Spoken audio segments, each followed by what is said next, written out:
sign. Alright? So now we need to test, does these agreements all work in court? So unless we face these little hurdles, these little bumps, then only we'll test it out in the real world and see whether it is effective. If it is not, that's where we learn. We learn from our mistakes. Right? So it's just a learning process that we are going through currently in Islamic finance. Yes, there will be hurdles, but if you look at the greater good, I believe that Islamic finance is here, is based on solid, real business, and in the long run, inshallah, I do believe that it is going to be for the better. And in fact, it is recognized not just by Muslims, it is recognized by non-Muslims, although not that widespread. I'll give you a simple example. I was in ADIA, the world's largest sovereign wealth fund, right? Abu Dhabi Islamic Authority. I went to them asking to them about investing in Islamic asset management. They said, why? Why should I? This is a Arab country, right? And they're asking me why. They said, I'm comfortable with conventional. Why should I look at investing in Islamic? Right? All they care about is the returns. Now we have Jalil mentioning, we have Datin Mazhar mentioning that Islamic finance can provide you comparable returns and with solid business justifications for it. So on that basis, if you ask me if I can give you something with similar returns as conventional, with better fundamentals involved, why should I look at conventional? Right? So there's a lot of education that needs to be involved. So even to the Pak Arab, where you know they with the turban, sorry, turban is here, not here, right? Turban and the long beards and everything. Yeah. At the end of the day, you know, all of us, we invest for the returns. Alright? So now we're saying that Islamic finance has developed to the stage where it can provide you with comparable returns. Right? I don't want to overpromise by saying it will do better. No, I'll say that it's comparable. Right? So, Anthony, you want to share us any correlation between your Islamic finance compared to your other funds? I think my fellow panelists has answered most of them. Okay. But I think just to add on to what was mentioned, actually there was a recent study done by Dr. Anand from University of Science Malaysia. Actually 80% of the Sharia or Islamic assets are owned by non-Muslims. So at least in Malaysia you can see that acceptance in terms of Islamic products. It's not just about the religion itself, because I think what was mentioned earlier was very true. It's all about returns.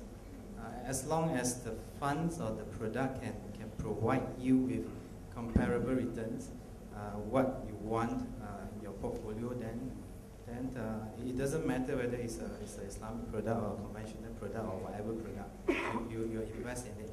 But of course, if you don't try not to go into all the gold schemes that which is so hot recently. So from our perspective, it's the same thing. I think we don't want to overpromise. Obviously, during a very challenging time, Islamic products will provide you better preservation because of the non-investment into a lot of the financial stock or the highly leveraged stocks.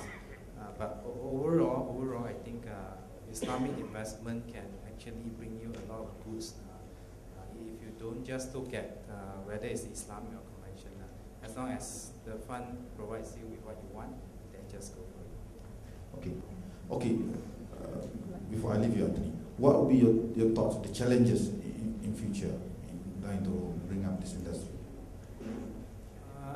I think importantly is product innovation.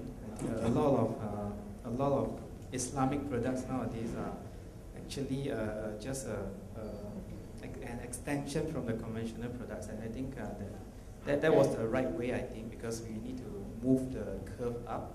I think moving forward, we need to have very distinct Islamic products rather than just a mirror of what the conventional side is offering. Lisa, your thoughts?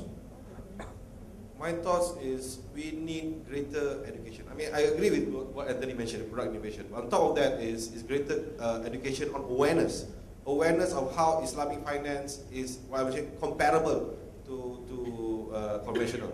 In terms of fees, in terms of performance, in terms of a lot of people have a lot of misconceptions about Islamic finance. They think that it is more expensive because we have the Sharia scholars that we need to pay for, because the less liquidity, for example, because of a lot of other issues, they will say. So we need to educate the people that Islamic finance is actually comparable. So we're talking about the world that we need to educate here. So it's a big universe to cover. So that's something that we need to slowly but surely something that we need to address. Jalil, your thoughts on the challenges moving forward? Well, I have a few here. One is we must first of all develop a greater depth of products. There are products coming, but it is in terms of the numbers of products as a basis of comparison. There's not many. As salespeople out there, you would want to ideally have about 5 products within the similar family before you decide what is the best. But I don't think we have reached that stage yet, where we have that number of products within a wide range of categories. That must be developed, and that will take time. Secondly, it's not just about having the products, it's about having products with a track record. You know, I mean, we can do all this analysis, we can go to Bloomberg and extract what would my fund have done. You know, it's all past tense if you notice. You know, and we can do all this extraction from computers. But you must have something which is live, that is something that has been invested over the last 5 or 10 years. And we're seeing more and more of those products coming, but we haven't reached that stage where the 5-year live track record is actually kicked in. That will also take time. Thirdly, I would say is, yes, awareness is very important. We just need to educate what it is. And the last one is we need to be very patient. You know, we can't build the roof of a house before building the foundation. And sometimes there is that tendency to want to sprint a bit faster to the finishing line without having done, you know, your basics. And that's where I fear that, you know, there could be problems. I mean, I'm not saying that you can't develop products fast, but you must have enough of a core base of fundamental products, you know, a well-educated mass market before you can start talking about all this rather more fancy Sharia compliant product. But it's going to take time. The key message is going to take time. The conventional industry, well, has been what, 200-300 years old. It's crashed and burned. It comes back, crashes again. You know, so the Islamic side will take a long time to develop. You know, when we're looking at the so-called product of the asset classes, both Islamic would have by now similar. They would have gone into equities, they would have gone into bond, the equivalent of a sukuk, they would have gone into money market, they would have gone into probably derivative.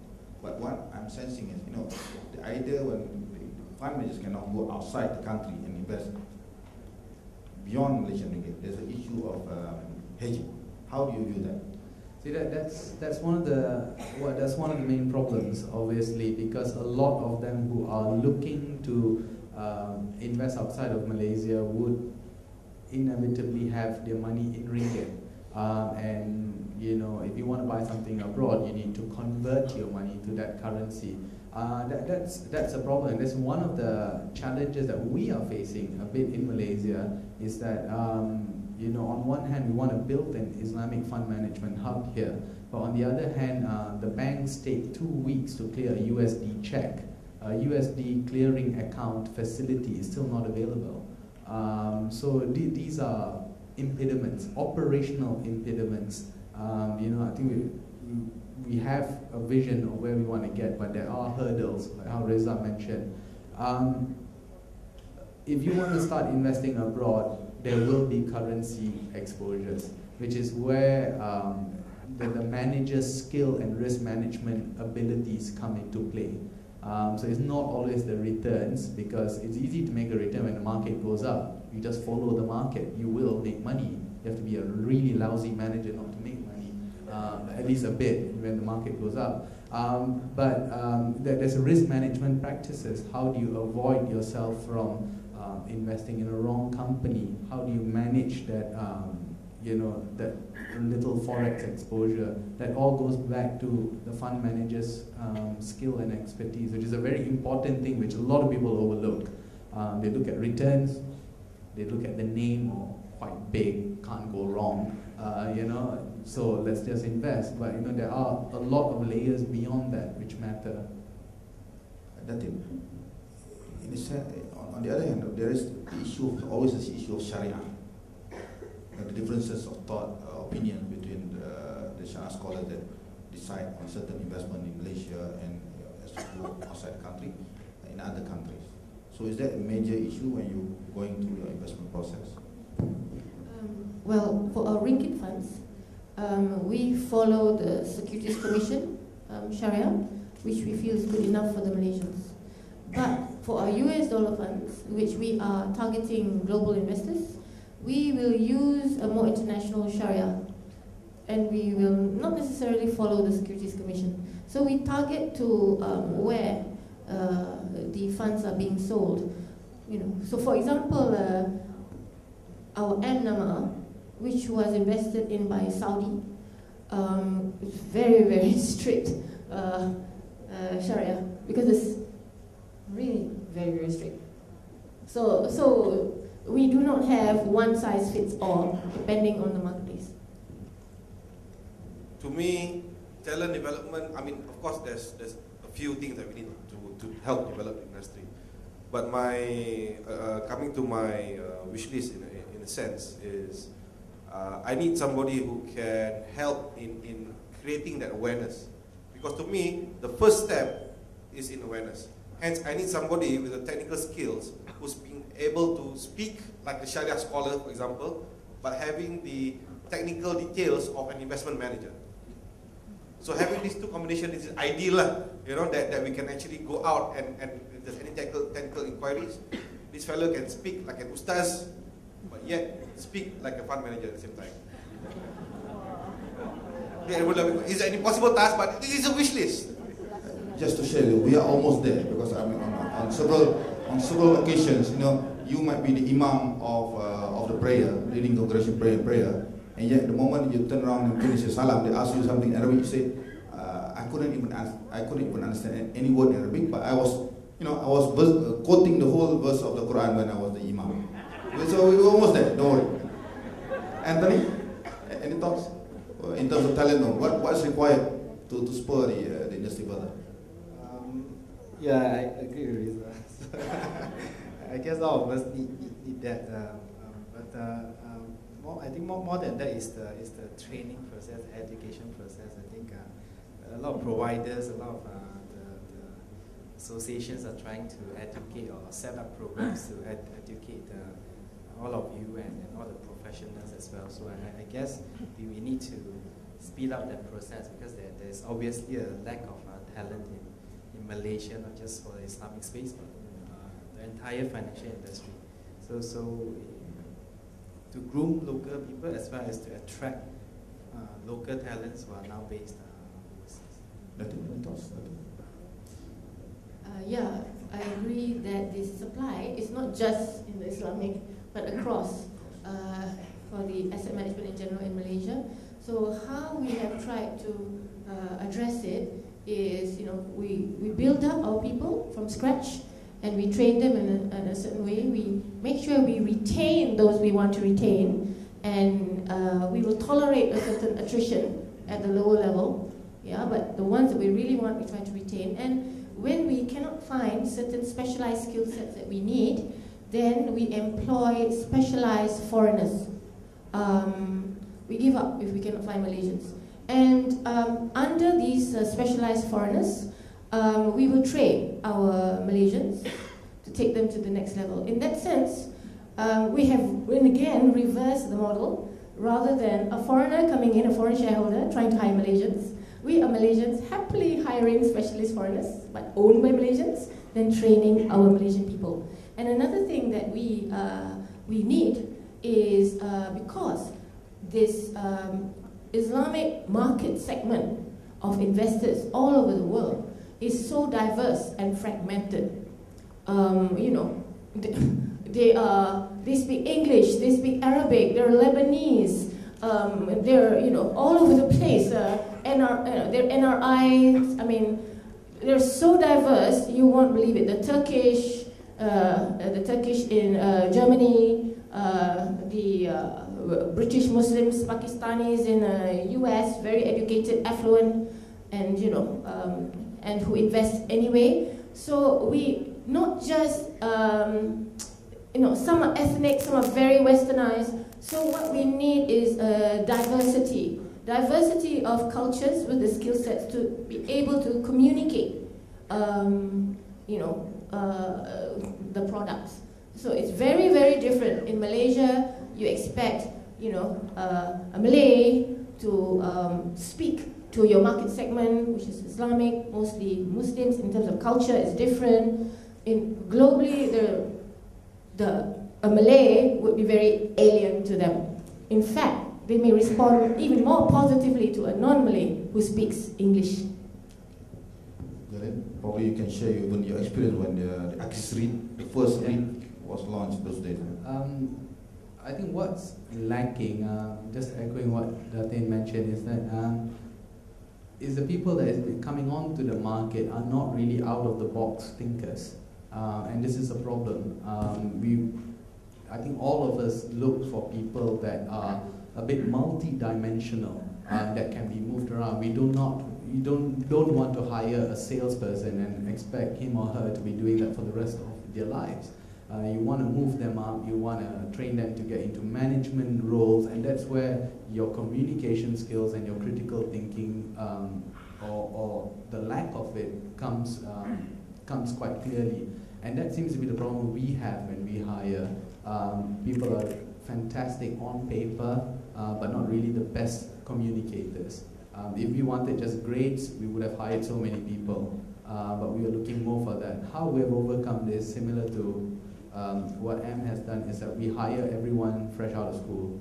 I joined fresh out of school as well, almost 10 years ago, and all our equity fund managers, about 130 of them, have all joined as graduate trainees at some point over the last 30 years. So everyone who's now heading up various country operations and heads of equities abroad, all joined out of school. This is a long and rather painful process because it takes a long time to develop, but it's a fantastic doctrination way. So you doctor them to think the way that you want. But I think it's not a problem that just Malaysia is facing. I think it's a problem that I think globally everyone is facing, trying to find good talents. It's just something that we need to fix. I think it goes beyond that, the system. So. Okay, thank you very much. I think I have hopefully I have kept you engaged for the last 1.5 hours.